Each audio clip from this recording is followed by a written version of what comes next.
The After-Death Journal of an American Philosopher, The Worldview of William James, by Jane Roberts, introduction by Seth, read by Martin John. 16. Faith's Visions. Friday afternoon, July 22, 1977. Men's visions of nature's source may vary. They may be shoddy or sublime, for they will be like snapshots taken by the visionary camera of the intuitions, and no camera is like any other. And our travelers vary in their proficiency as photographers. Moreover, these visions of God must appear superimposed on a film already predisposed, as if by mental chemicals, to take certain kinds of pictures over others. The sportsman may imagine a winner's God, the soldier a god of war, the fearful a god of retribution. Man will interpret this power, then, through his own individual nature, and his conceptions will evolve with his own experience and understanding. Men who travel to foreign countries are often inveterate picture snappers. People who are so amateur as to be ashamed of their own pictures still want some to show on their return home. So they will buy pretty postcards, perhaps, taken by a professional photographer under the best of conditions.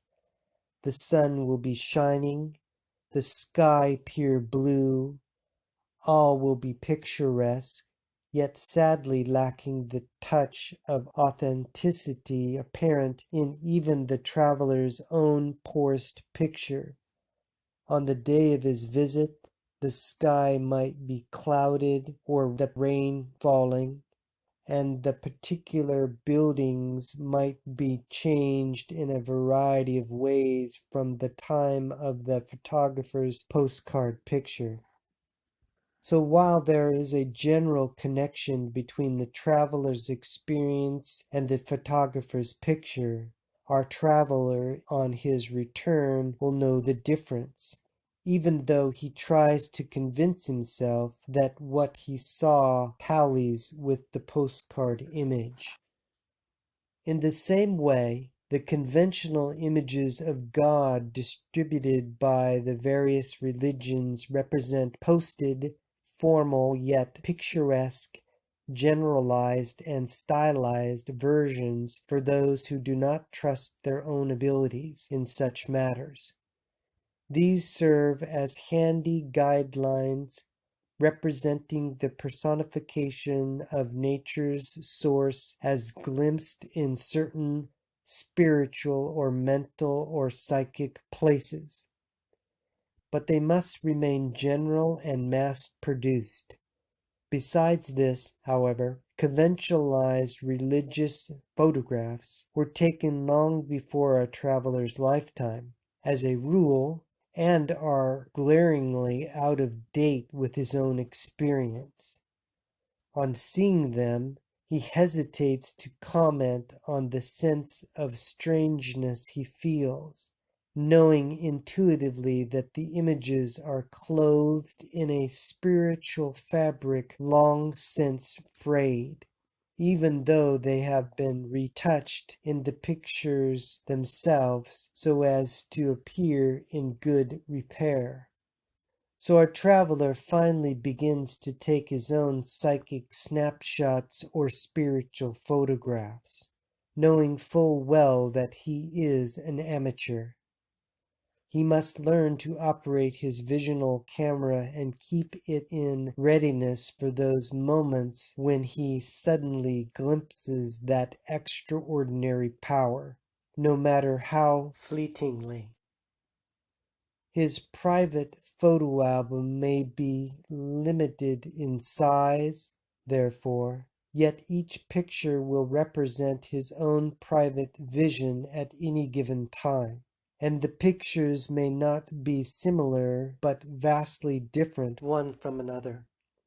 At first this may confuse him, for unwittingly he may still be comparing his own pictures with the more standardized ones. His visions may make no sense at all at the start then.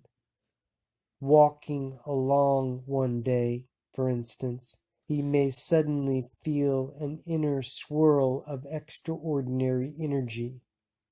The sky takes on a cast of light he's never noticed before. The cows in a nearby pasture are endowed with a placid majesty and ancient power. He stands transfixed. The cows seem to possess a wisdom he's never seen even in a priest's or monk's face. That wisdom spreads like a summer breeze from the animals to himself, invisibly entering his soul until for a moment he does not know if he is himself watching the cows or the cows watching him. He knows only that he is feeling an intimacy with some force that moves and forms cows and men. A spirit more ancient than the meadows and as new as the moment of his experience. Wednesday morning, July 27, 1977. He snaps a simple landscape. His photograph is innocent of conventional representations. It shows no statues or church and displays no sign that it is anything but the most commonplace scene. His contemporaries might scoff if he had told them the picture's history. Is God, then, a cow or a herd of cows? Blasphemy! Yet stubbornly our traveler, our amateur photographer, knows that his photograph is significant, that it hints of some truths that do not show anywhere in the scene itself. During his journey he snaps many such pictures, each meaningful to himself, each different from the others, each containing some indescribable element that seems to touch his soul while actually appearing no place in the photographs themselves. These spiritual intangibles nevertheless add immeasurable quality and depth to the photographs, so that whenever our friend looks at them again, he is filled with the inspiration, awe, or wonder that he felt originally when he snapped them. Little by little, that aura of significance seems to spread out into the physical world itself. To some extent, each barnyard scene or city street or daily encounter is imbued with an extra richness, so that the events seem to be what they are, yet somehow more than what they are. Our friend feels as if there is another world shimmering within and around the natural one, invisible merely because he does not know what to look for. Not only is he an amateur photographer, but he begins to suspect that he is an amateur seer as well. Just beyond his vision, he senses that the natural world fills out, or is somehow more complete than his present vision allows him to ascertain. Almost without realizing it, our traveler begins to change his focus of awareness, tries to spy out those other sensed dimensions that surround the world. He keeps his visionary camera ever ready. Now and then he experiences a very strange event. While he sees nothing in his natural world that he didn't before, he senses an inner intangible detail come into focus with a natural one. A leaf, for example, will suddenly line up with an invisible counterpart of itself and become momentarily filled out, so that it is itself and something else besides. A new completeness shimmers in its veins and stem so that the one leaf stands out in the oddest fashion from all of the others on a given tree. Yet for the life of him, our friend cannot say what it is that he really senses. In frustration, yet filled with challenge, he stands there snapping photographs, hoping to capture this additional vitality. Or, as he walks along, our traveler unaccountably feels almost off balance for a moment. The road beneath him shimmers or trembles ever so slightly, or odd reflections appear for which he sees no cause.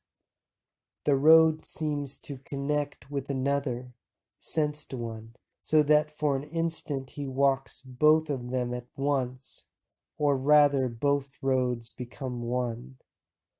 The air about him sparkles. He barely glimpses the people who surround him, yet bits and pieces of them are imbued with that additional intensity, while other portions, an arm or a leg or side of the face, are normal and incomplete in the larger vision. Our friend may almost lose his footing for a moment. Quickly, however, he recovers and snaps a photograph. This time he is convinced that he has captured something. Again his photograph shows the physical scene only. While he admits that this is the case, our traveler also sees that his photographs are improving. The details are sharper and clearer, while the entire pictures have attained an atmospheric quality difficult to describe. Furthermore, changes have occurred in himself somewhere along the line. While he was so engrossed in his picture taking, for occasionally, as he walks along, our photographer feels himself click into a new focus.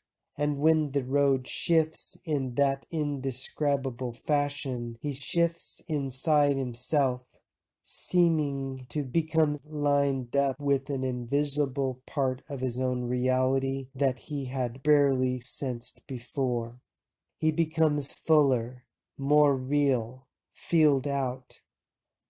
All of his sensations and awareness are tuned to full focus, more detailed, and yet surrounded by an atmospheric oneness that serves to unite them. This is a new experience indeed, and it gives our traveler due pause. Is he, then, a part of this invisible world also? The affair ends as quickly as it began, however. Our friend steps out of this greater sensed self, finding himself simply walking along the road again. But there is a difference. Now he feels this other self before him or around him, and unconsciously he tries to match his steps to those sensed giant steps. They aren't giant steps, of course, but they seem to be to our traveler. Those steps, while his own in some way that he doesn't understand, still seem more assured than his, firmer yet lighter, and he begins to think that they move with all the courage wisdom and knowledge that he feels within himself only rarely and seems unable himself to use. As he still rather unconsciously walks in his own greater footsteps in this fashion, he notices that the way is definitely easier. He feels synchronized with himself. He realizes that he is also more than he thought he was. As he really understands this, something else happens, and a new motion comes into the world. He feels the natural world with all of its splendor and variety forever coming into existence from a supernature or from a natural source that gives it birth. And he can sense, though dimly, that same motion in himself, energy rushing into his being, washing into him like a tide, so that his existence is not confined to the bubbles of thought with which he was familiar, but filled with depths and swirling power beneath. That energy takes the form of nature. As he understands this, he looks at his photographs with new excitement. What he glimpsed as he snapped them was that supernatural force coming into natural form, supernature coming into natural focus. He sees that at each point in his life he is present at the birth of the universe. The beginning of the road and his present position and the end all exist now. Only his focus prevented him from seeing this earlier. Though our traveler understands this, try as he will, he sees only the normal road ahead of him, reaching into the future. Even if he turns around, he moves forward into the future, only without seeing where he is going. For a while he is frustrated anew. All of these matters so take his attention, however, that he ignores as trivial impediments that earlier would have seemed monumentous. And he notices now and then that his natural vision has expanded somewhat. He sees a bit further than his fellows into the distance ahead, and his peripheral vision also includes more sideways events than earlier. This happens so easily, however, that our friend accepts the additional sight as quite natural until he happens to compare his view of the world with that of his contemporaries.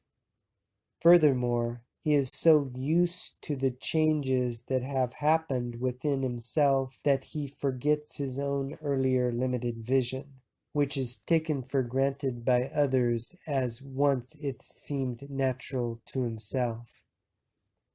By now, in fact, his fellows may begin to view our friend as a very strange specimen indeed, since little by little he has ceased to follow many of the conventional dogmas of the day and age.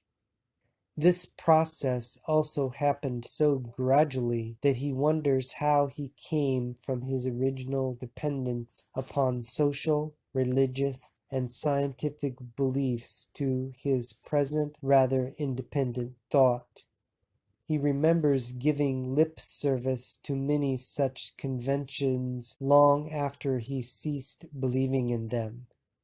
Now that he resolutely holds his own, however, new dilemmas arise. Sometimes members of the scientific and religious communities alike come to him with artificial difference, requesting his views on a variety of subjects.